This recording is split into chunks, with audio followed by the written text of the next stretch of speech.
Did you feel like a liability growing No, up? I felt, well, for me, like I felt what they feel is there's nothing wrong in what they feel, but I didn't feel that I am any less than my brother or, you know, and I'm just a, you know, someone who they have to take care of. I felt quite independent, but that's very rare. But your parents also want you to get married off at 16. Not really. I had pressure of, you know, studying and things like that. But my parents, you know, I come from a joint family and they had, you know, their own pressures on them.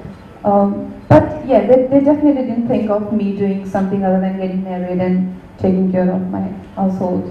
What made you finally take the decision to almost run away from home, come here to the city where you had no sugar daddy, you knew nobody? Yeah. People made fun Myself as someone who's any less than my brother or anyone else, and that's something that drives you to just find yourself and your worth. I didn't have any clarity that I want to be an actress or I want to change the world or do this, but that frustration that I can't be what they think I am, you know. I can't be such a useless person who's just good for nothing and just, you know, do post graduation, then they'll find a guy for me, and then I go about, you know, making babies. So I did have a lot of doubts about that system, but I had, you know, so many doubts about my own choices in life. How difficult was it for you when you came here?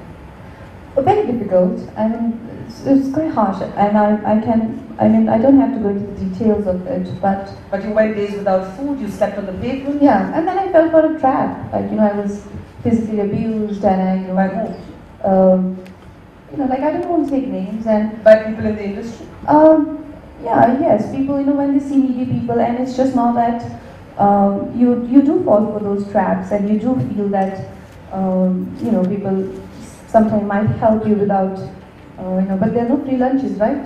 So when you're naive, you're young, you kind of, you do, you know, fall for those very conventional, you know, discover yourself, where I feel there are as many people, as many stories, as many women, and we need to encourage women, our women, for being who they are, as opposed to trying to box them and fit them. This one is attractive, this one is, you know, Behenji type, this one is intellectual, and this one is a baddie, you know, badass who has boyfriends. And we're close like this. So we need to stop boxing our women. Yeah, go beyond the stereotypes and the cliches. You were one of the first people, at least I think you were the first person I ever heard in the industry who asked why women are not paid as much as men. And I've heard the counter argument that women don't bring as many audiences, they don't, you know, do as well for the distributors. How sexist, how does say we need to be paid more? Did you? Yeah, so that's true. Oh yeah, I think we are made to feel extremely, you know, because, I don't know, this is the mentality where in India we have that overtly ambitious women is just kind of looked down upon, which is also very, very, you know, I don't think that's the case though. They will make you feel that way, that if you're being overtly ambitious, you are definitely not, you know, no one's going to admire you and you're not a nice person. But then, in my experience, more successful I get, you know, I see a lot more proposals from men. Why is that then? Isn't it? Like, you know, I've been around for like some 10 years, and more successful I get, more crazy they get. Why is that? And these are the same guys, you know, who will tell me that, you know, the date shani kisi ko achhi nahi lagti. You know, and these are the same guys now, you know, head over heels. So why is that? I want to know that. Yeah, there's no Meryl Streep in here. Yeah. Is that frustrating? Do you work in this industry knowing that the men are going to be forever young while the women are put on the shelf and, well, most women seem to have 5, 6 years if they're lucky. How does that make you feel? Again, I think it's just the way, it's a kind of manipulation. They manipulate us to feel that way, to believe that way. But it's not true. If that was true, I mean, who remember the last glamorous hot bod face? Everyone remembers Dutt, you know, like the woman that I played with Barkha. Yeah. Everyone remembers Queen. Our society loves raw character. We love raw women. We don't love our mother because she's hot and sexy. We love our mother because she's our mother.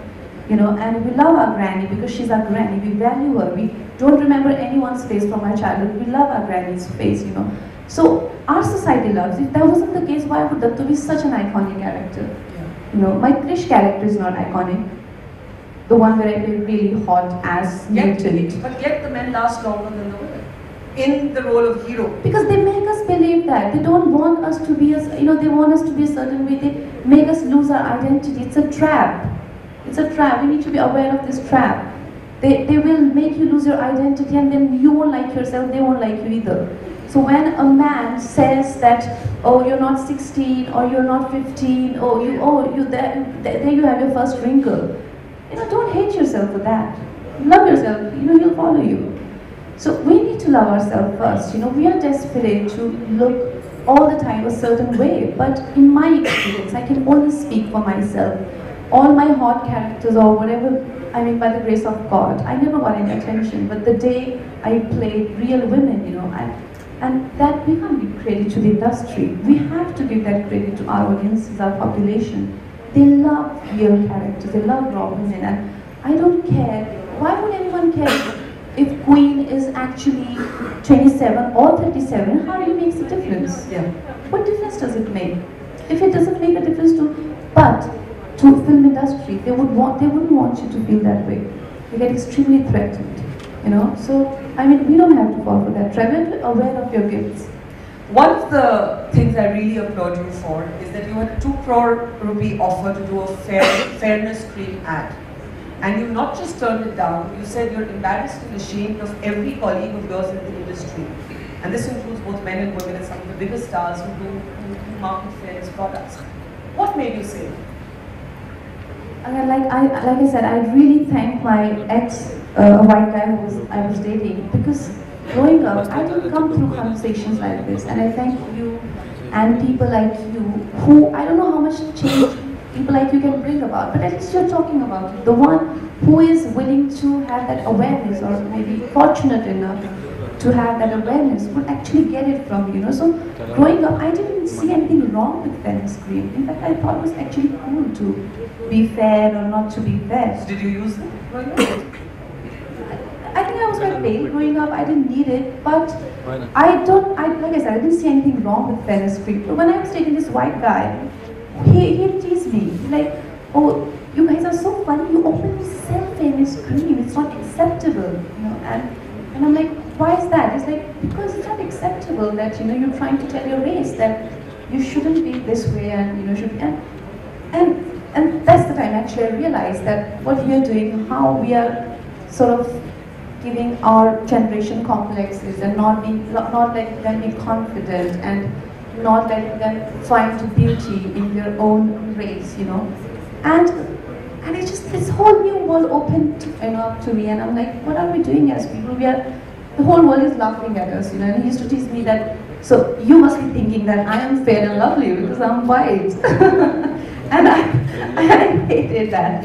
And I think in a relationship also, you wouldn't want to have the other person have that kind of upper hand because you as population behaving so stupid, So what do you think of your colleagues who do market fair and lovely or fairness products? Fairness products, I think it's very, very irresponsible. If tomorrow I have a dark kid, who's got, who's, like I said, dark, I wouldn't want my kid to think that he needs to get lighter or she needs to get lighter. I would be extremely embarrassed and wouldn't know how to deal with the situation if my child is watching that advert. I wouldn't know how to tell him or her that it's supposed to be that way. I wouldn't know because the whole world is saying something else, and I would be in a very, very awkward situation. So you're embarrassed by your colleagues in the industry who market these products? You need a headline, don't you? And you're giving me one. No, but speak openly. Yeah. Speak openly. Wow. Do you feel angry when you see others do it? Do you feel contempt? Do you just ignore it? Well, I definitely feel embarrassed. We don't have to be fair. There's so many things we can work on, but definitely not our complexion. We are perfect.